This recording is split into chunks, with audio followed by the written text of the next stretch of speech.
আচ্ছা, আজকে আমরা যেটা প্র্যাকটিস করব ম্যাথামেটিক্সের এবিটিএ পেজ নাম্বার হচ্ছে 18। তার এই ম্যাথমেটিক্সের অঙ্কগুলোকে নিয়ে আজকে আমরা এখানে আলোচনা করব। তো আমরা প্রথমেই যেটা রয়েছে একের দাগের একের যে অঙ্কটা রয়েছে সেটা যেটা বলছে আর কি, যে যদি কোনো মূলধন 10 বছরে সুদে মূলে দ্বিগুণ হয় তবে বার্ষিক সুদের শতকরা হার কত সেটা আমাদেরকে নির্ণয় করতে হবে। তাহলে আমরা যদি এটা ধরে নিই যে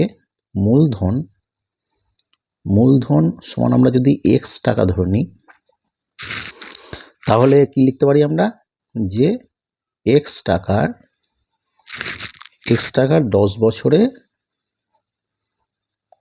সুদ আসল, মানে সুদ বলতে সুদ আসল আর কি, তাহলে সুদে মূল্যে কত হচ্ছে দ্বিগুণ হয়। তাহলে দ্বিগুণ মানে কত হচ্ছে, দেখো এখানে এক্স ছিল তাহলে এটা 2x হবে, 2x টাকা হচ্ছে।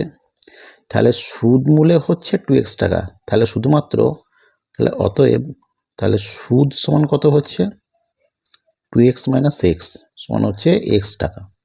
তাহলে আমরা কি লিখতে পারি, যে x টাকার 10 বছরে সুদ, এটা কিন্তু সরল সুদ, চক্রবৃদ্ধি নয়, তাহলে সুদ হয় কত টাকা, x টাকা।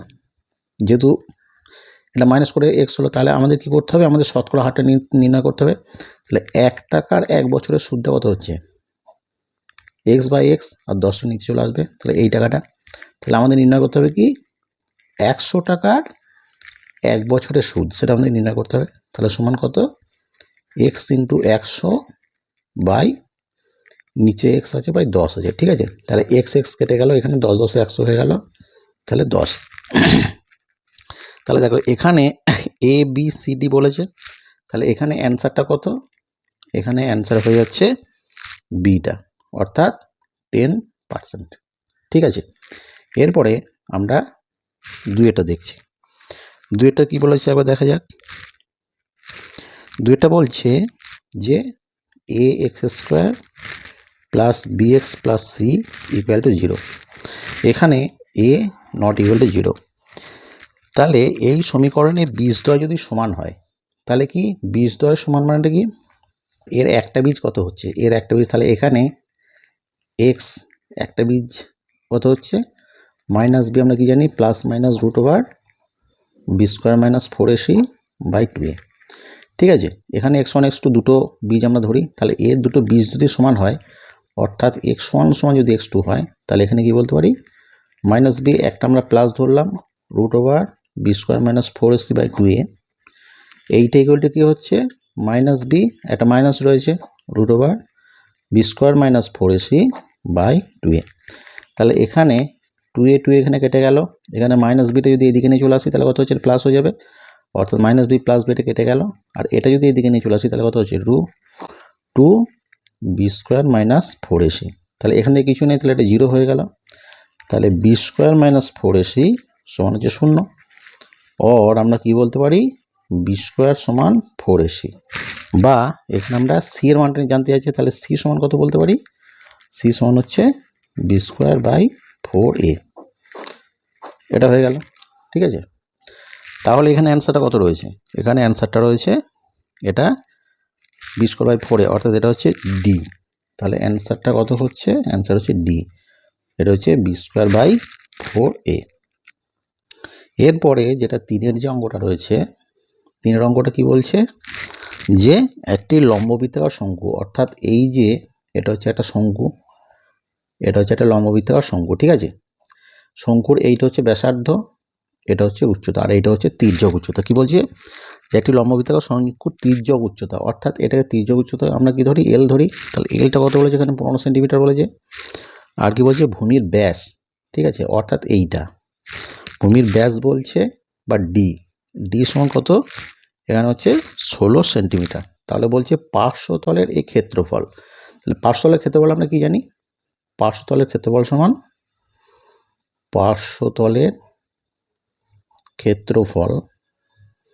আমরা কি জানি, এটা হচ্ছে πr/l, ঠিক আছে। তাহলে এখানে দেখো ডি সমান হচ্ছে 16, তাহলে এখানে আর ডি মানে হচ্ছে ডায়ামিটার, এই টোটালটা হচ্ছে ডি, আর এইটুকু হচ্ছে টোটালটা হচ্ছে ব্যাস, আর এইটুকু হচ্ছে ব্যাসার্ধ।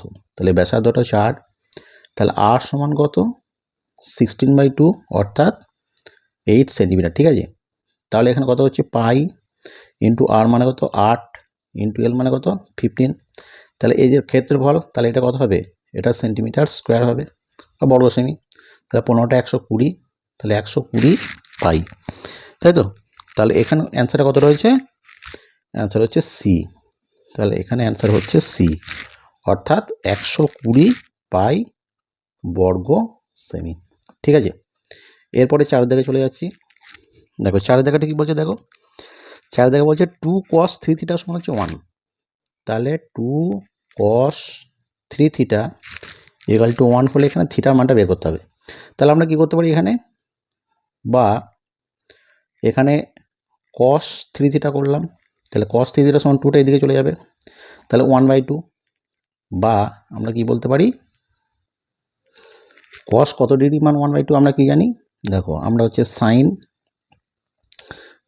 0 ডিগ্রি মান কত 0, সাইন 30 ডিগ্রি মান হচ্ছে কত 1/2, সাইন 60 ডিগ্রি মান কত √3/2, আর সাইন 90 ডিগ্রি মান হচ্ছে 0।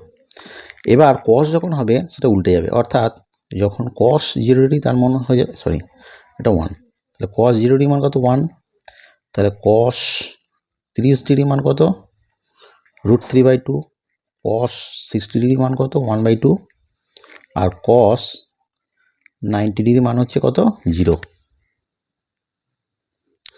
তাহলে আমার এখানে কত রয়েছে cos হাফ, অর্থাৎ cos 1/2 মান কত হচ্ছে এখানে 60 ডিগ্রি, বা আমরা কি বলতে পারি cos 3 থিটা সমান হচ্ছে cos 60 ডিগ্রি, বা আমরা কি বলতে পারি 3 থিটা ইকুয়াল টু 60।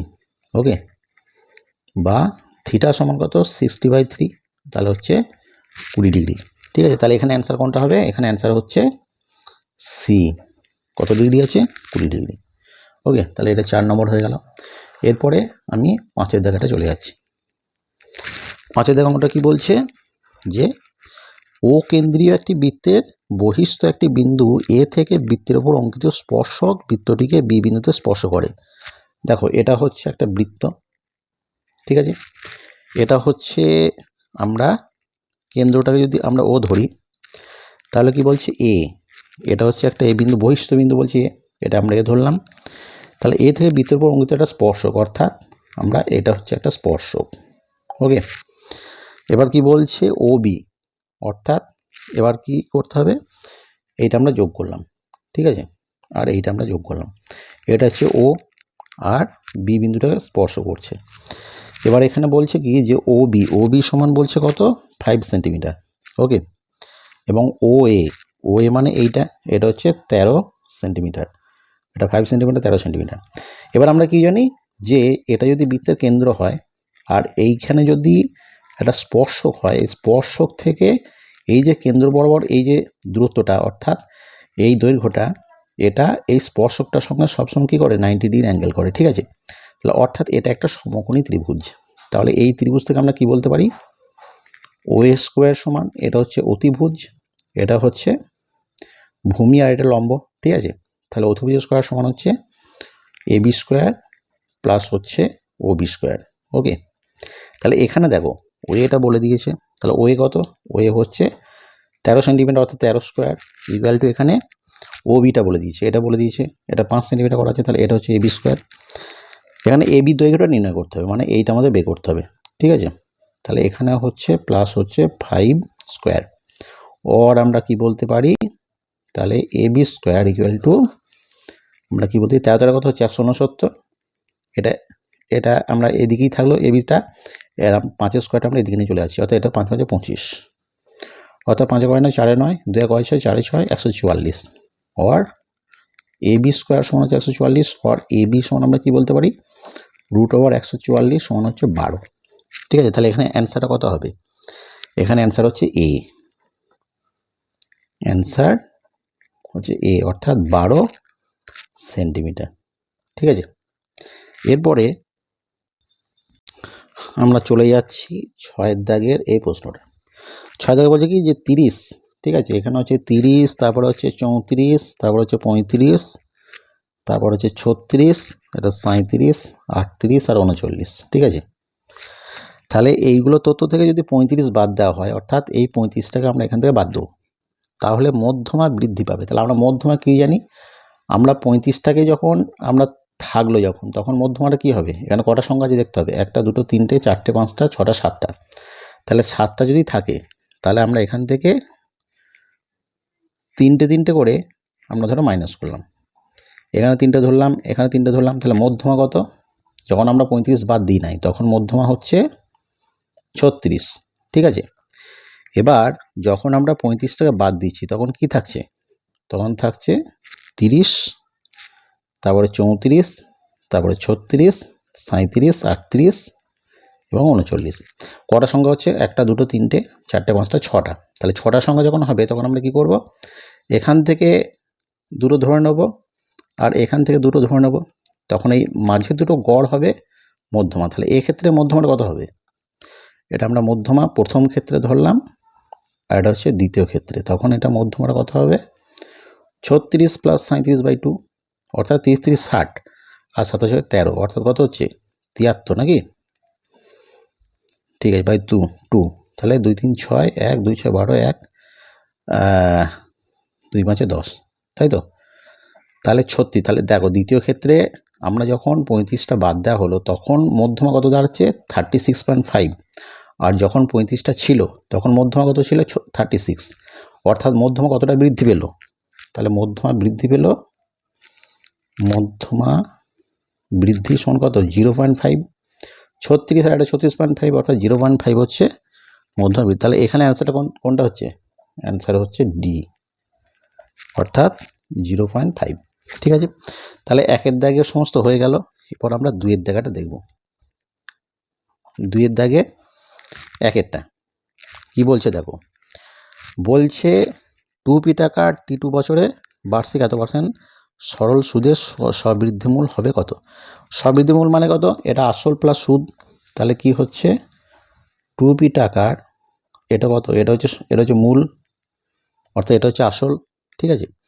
আর এখানে সুদের হারটা কত আছে 2r/3 এই %, অর্থাৎ কি 100, এটা হচ্ছে সরল সুদ, 100 টাকার 1 বছরে সুদটা কত হলো 2r/3, তাহলে এটা হচ্ছে মূল, তাহলে 1 টাকার 1 বছরের সুদ কত হচ্ছে 2r/3, বাই নিচে 100টা চলে যাবে এই টাকা, তাহলে অতএব 2p টাকার T2 বছরে বলেছে, তাহলে T2 বছরের সুদ সমান কত, দেখো এখানে 2r × 2p, টিটা উপরে চলে গেল 3 × 100/2, আচ্ছা এখানে 2 2 অমিট হয়ে গেল, আর এখানে 2p আছে, আর এখানে 2 50, অর্থাৎ এখানে কত হচ্ছে p × r × t বাই 5 3 15 150।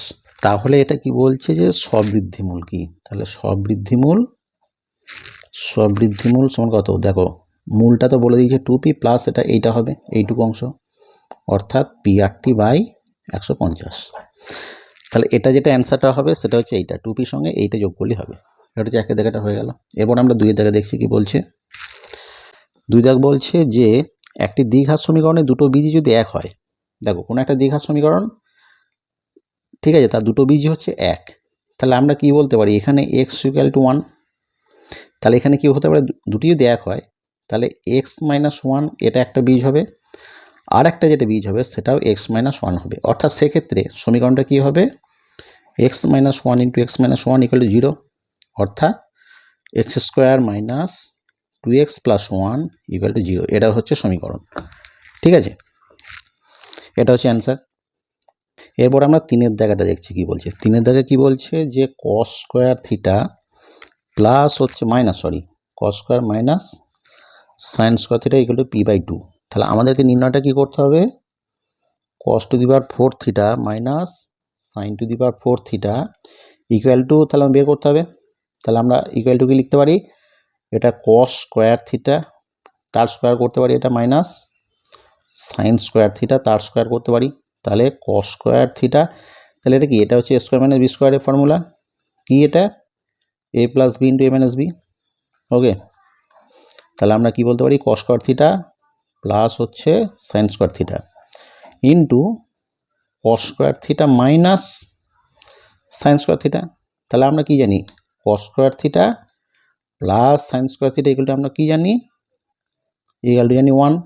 তাহলে আমরা কি লিখতে পারি 1 ইন্টু, দেখো এখানে কি দেওয়া আছে, কস square theta minus sine square theta p/2, তাহলে এটা হচ্ছে p/2, অর্থাৎ অ্যান্সারটা কত হলো p/2। ঠিক আছে, এটা 3টা। এরপর 4 দাগে কি বলছে, যে একটি বৃত্তের অন্তঃস্থ বিন্দু থেকে বৃত্তটির ওপর অঙ্কিত স্পর্শকের সংখ্যা কি। ধরো এই একটা বৃত্ত, বৃত্তের স্পর্শক কোথা থেকে অঙ্কন করা যায়, বহিস্থ বিন্দু থেকে, অর্থাৎ বাইরের যে কোনো বিন্দু থেকে এদিকে একটা করা হলো, এদিকে একটা করা হলো। কিন্তু যদি অন্তঃস্থ কোনো বিন্দু থাকে তাহলে আমরা কোনো স্পর্শক অঙ্কন করতে পারবো, কোনো স্পর্শক অঙ্কন করা হবে না। ঠিক আছে, কাজেই এখানে অ্যান্সারটা কি হবে, অ্যান্সারটা হয়ে যাচ্ছে 0। আমরা কিন্তু কোনো স্পর্শক অঙ্কন করতে পারবো না, অর্থাৎ স্পর্শকের সংখ্যা হবে 0। ঠিক আছে, এরপরে 5 দাগে বলছে যে দুটি নিরেট গোলকের আয়তনের অনুপাত হচ্ছে 1:27, তাহলে তাদের বক্রতলের ক্ষেত্রফলের অনুপাত। দেখো এই একটা গোলক আছে এবং এই একটা গোলক আছে, এবং এই গোলকের আয়তনের অনুপাত, অর্থাৎ এটা ধরলাম v1, এটা ধরলাম v2। ঠিক আছে, তাহলে আমাদের গোলকের আয়তনটা কি জানি, যে 4/3 পাই আর কিউব, অর্থাৎ এইটাকে আমরা যদি r1 ধরি প্রথম গোলকটা, এবং দ্বিতীয় গোলকটার যেটা ব্যাসার্ধ সেটা যদি r2 ধরি, তাহলে প্রথম গোলকটার ক্ষেত্রে আয়তন আমরা v1 যদি ধরি, তাহলে কি হচ্ছে 4/3 পাই r1 কিউব, এবং দ্বিতীয় যে গোলকটা রয়েছে তার আয়তনটা আমরা কি ধরতে পারি, 4/3 পাই r2 তার কিউব। এখানে দেখো বলছে v1/v2 এইটা সমান কত বলা আছে, অর্থাৎ প্রথম গোলকটার আয়তন এবং দ্বিতীয় গোলকটার আয়তন অনুপাত হচ্ছে 1/27। তাহলে v1 কত, 4/3 পাই r1 কিউব, বা এটা হচ্ছে 4/3 পাই r2 তার কিউব, ইকুয়াল টু হচ্ছে 1/27। 4/3 কেটে গেল, পাই কেটে গেল, অর্থাৎ আমরা লিখতে পারি কি r1/r2 তার কিউব সমান হচ্ছে 27 মানে কত, 27 মানে হচ্ছে 3 এর কিউব, অর্থাৎ 1/3 তার কিউব, অর্থাৎ r1/r2 সমান হচ্ছে 1/3। এবার যেটা করতে হবে সেটা হচ্ছে বক্রতলের ক্ষেত্রফল অনুপাত। ঠিক আছে, এবার গোলকের বক্রতলের ক্ষেত্রফল অনুপাতটা কি, তাহলে বক্রতলের অনুপাত আমরা কি জানি, 4 পাই r স্কয়ার, তাই তো। এটা হচ্ছে আমরা জানি গোলকের বক্রতলের ক্ষেত্রফল। তাহলে প্রথম যে গোলকটা রয়েছে, অর্থাৎ আমরা প্রথম গোলকটার যদি বক্রতলের ক্ষেত্রফল a1 ধরি, তাহলে a1 সমান কত, 4 পাই r1 তার স্কয়ার।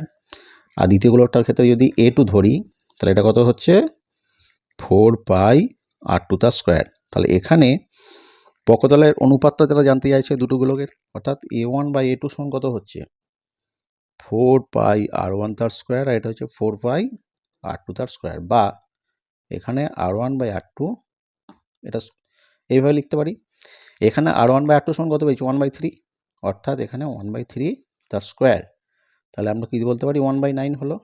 তাহলে আমরা কি বলতে পারি, এখানে a1:a2 সমান আমরা 1/9, এটা আমরা বলতে পারি। অর্থাৎ তাদের গোলক দুটোর বক্রতলের ক্ষেত্রফলের অনুপাত হচ্ছে 1:9। এরপরে হচ্ছে আমরা দেখব 6 দাগেটা। 6 দাগেটা বলছে যে গড়, মধ্যমা এবং সংখ্যা গুণমান হলো কি, এটা হচ্ছে কেন্দ্রীয়, এটা হচ্ছে কেন্দ্রীয় প্রবণতার মাপক। ঠিক আছে, 6 দাগের অ্যান্সারটা হচ্ছে কেন্দ্রীয়টা লিখে দিলেই হবে। এরপরে 3 দাগে চলে যাচ্ছি। এটা কি করতে হবে, ট্রু এবং সত্য এবং মিথ্যা লিখবে, ট্রু এবং ফলস করতে হবে। ঠিক আছে, দেখো বলছে যে একটি যৌথ ব্যবসায় এর মূলধনটা কত, 1200 টাকা, আর লভ্যাংশ বা লভ্যাংশ এটা কত আছে 180 টাকা আছে, এই টাকা, এবং বি এর কত আছে, এবং মোট লাভ মোট লাভ বলছে কত 300 টাকা, ঠিক আছে। আর বি এর মূলধন কত 800 টাকা, ঠিক আছে। তাহলে দেখো এ এখানে 1200 টাকা ইনভেস্ট করেছে এবং বি আমাকে বি এর মূলধনটা 800 টাকা সেটা আমাকে নির্ণয় করতে হবে, ঠিক আছে। এবং এ লাভ কত করছে 180 টাকা, তাহলে মোট লাভ হচ্ছে 300 টাকা। তাহলে বি এর লাভ কত, বি এর লাভ সমান হচ্ছে 300 মাইনাস 180, তাহলে কত হচ্ছে 0 2 120 টাকা, ঠিক আছে। তাহলে দেখো 1200 টাকা সে ইনভেস্ট করেছে এবং 180 টাকা তার লাভ এর, তাহলে কতটা ফ্র্যাকশন হচ্ছে মানে কতটা অংশ সে পাচ্ছে। তাহলে 180/1200 যদি করি তাহলে কত হচ্ছে এটা, দেখো 6 3 18 6 20 বা এটা বলতে পারি 3/20, তাই তো। 6 3 18 আর 6 2 12, তাহলে 20 ভাগে 3 ভাগ কিন্তু এ পাচ্ছে লভ্যাংশ। তাহলে সেক্ষেত্রে বি এর লভ্যাংশটা কত হবে, বি এর লভ্যাংশ কত হয়েছে 120 টাকা। তাহলে বি এর মূলধনটা কত হবে, বি এর মূলধনটা কত হবে 120 ইন্টু 20/3, এটা শর্ট ফর্ম আমি করে দিলাম, ঠিক আছে। তাহলে 3 4 12 40, তাহলে বি এর মূলধনটা কত 4 2 800 টাকা, তাই তো। এবং এখানে এটা বলছে কি, তাহলে বি এর মূলধনের পরিমাণ হচ্ছে 800 টাকা। তাহলে এক্ষেত্রে কি, এখান থেকে অ্যান্সারটা হচ্ছে সত্য, তাহলে এটা হচ্ছে ট্রু, ঠিক আছে, বা এটা হচ্ছে সত্য। এটা হচ্ছে 3 দাগের 1 গেল। এরপরে 2 এবার বি এর যেটা বলছে সেটা হচ্ছে কি, এ বি এবং বি যদি এটা হয় তাহলে বলছে এ প্লাস বি সি, এটা হচ্ছে ফলস বা এটা হচ্ছে মিথ্যা, ঠিক আছে। এরপরে 3 দাগের যেটা সেটাকে দেখো, বলছে অর্ধবৃত্ত অপেক্ষা বৃহত্তর বৃত্তাংশস্থ কোণ স্থূলকোণ। অর্থাৎ কি, আমি এই একটা বৃত্ত অঙ্কন করলাম, এটা হচ্ছে কেন্দ্র, এইটা হচ্ছে অর্ধবৃত্ত। তাহলে অর্ধবৃত্ত অপেক্ষা বৃহত্তর বৃত্তাংশ কোণ, এই অর্ধবৃত্ত অপেক্ষা বৃহত্তর মানে আমরা এই একটা পয়েন্ট ধরতে পারি, এ আর বি, আমি এই পয়েন্টটাকে ধরলাম, ঠিক আছে। তাহলে বলছে কি যে বৃহত্তর বৃত্তাংশস্থ কোণ, অর্থাৎ এইটা যে জ্যা তৈরি করলো, এই যে কোণটা, এই কোণটা আমাকে সূক্ষ্মকোণ প্রমাণ করতে হবে। সেটা কীভাবে প্রমাণ করব, তাহলে আমরা এখানে করলাম কি, আমরা এটা যদি আমরা ওটা যদি আমরা কেন্দ্র ধরি তাহলে এ ও আর বি আমরা এই পয়েন্টটাকে যোগ করলাম, ঠিক আছে। তাহলে আমরা এখন জানিটা কি, যে এখানে এই যে কোণটা এ ও বি, এই কোণটা কিন্তু সবসময় এই কোণটার দ্বিগুণ হবে। এটা যদি আমরা সি ধরি তাহলে 2 ইন্টু এ সি বি এইটা হবে। এখন দেখো এ ও বি এই যে কোণটা, এই কোণটা কিন্তু দেখো 180 ডিগ্রির থেকে কম। তাহলে 180 ডিগ্রি হতে হলে কোণটা হবে, এইটা হচ্ছে 180 ডিগ্রি। তাহলে এ ও বি এই কোণটা কি 180 ডিগ্রি থেকে কিন্তু কম। তাহলে আমরা এ ও বি এর জায়গায় কি লিখতে পারি, 2 এসিবি লিখতে পারি, বা 180 ডিগ্রি থেকে কম, বা এটা এসিবি সমান হচ্ছে এটা এদিকে চলে গেল 180 ডিগ্রি বাই 2, বা আমরা কি লিখতে পারি এসিবি সমান হচ্ছে 90 ডিগ্রি থেকে ছোট। তাহলে এই যে এসিবি কোণটা, এই কোণটা 90 ডিগ্রি থেকে ছোট, তাহলে 90 ডিগ্রি থেকে ছোট যে কোনো কোণই হচ্ছে সূক্ষ্মকোণ, তাই তো। অর্থাৎ এখানে যেটা বলছে যে অর্ধবৃত্ত অপেক্ষা বৃহত্তর যে বৃত্তাংশস্থ কোণ সেটা স্থূলকোণ, এটা কিন্তু মিথ্যা, কারণ এটা কি হবে, এটা হচ্ছে সূক্ষ্মকোণ হবে, ঠিক আছে। আচ্ছা, তাহলে এটা হয়ে গেল। এরপরে আমরা চলে যাচ্ছি 4 দাগে। 4 দাগে কি বলছে, যে একটি ত্রিভুজের 3টি বাহু দৈর্ঘ্য সাইন থিটা কস থিটা এবং কিন্তু 1 হয়, তাহলে ত্রিভুজটা একটি সমকোণী ত্রিভুজ। আমরা ধরলাম কি, যে এই একটা ত্রিভুজ, আমরা এইটা ধরলাম সাইন থিটা, এটা ধরলাম কস থিটা, এটা যদি 1, তাহলে আমরা দেখব কি, যদি সমকোণী ত্রিভুজ হতে হয় তাহলে কি হবে, এই সাইন স্কোয়ার থিটা প্লাস হচ্ছে cos square theta equal to 1 হতে হবে, এবং সেটা কিন্তু এখানে হচ্ছে। অর্থাৎ এটা যদি 1 হয়, এটা যদি সাইন থিটা হয়, এটা যদি কস থিটা হয়, তাহলে এটা কিন্তু এই সমীকরণটায় কিন্তু এটা করছে, স্যাটিসফাই করছে। সুতরাং এটি হচ্ছে একটা সমকোণী ত্রিভুজ। এটা হচ্ছে ট্রু বা এটা হচ্ছে সত্য। ঠিক আছে, এটা 4 জায়গাটা হয়ে গেল। এবার বলছে 5 দাগের যেটা, সেটা বলছে যে কোনো একটা গোলক রয়েছে, সেই গোলকের যদি ব্যাসার্ধ দ্বিগুণ করা হয়, অর্থাৎ প্রথম ক্ষেত্রে আমরা কি ধরলাম, ব্যাসার্ধ ধরলাম r।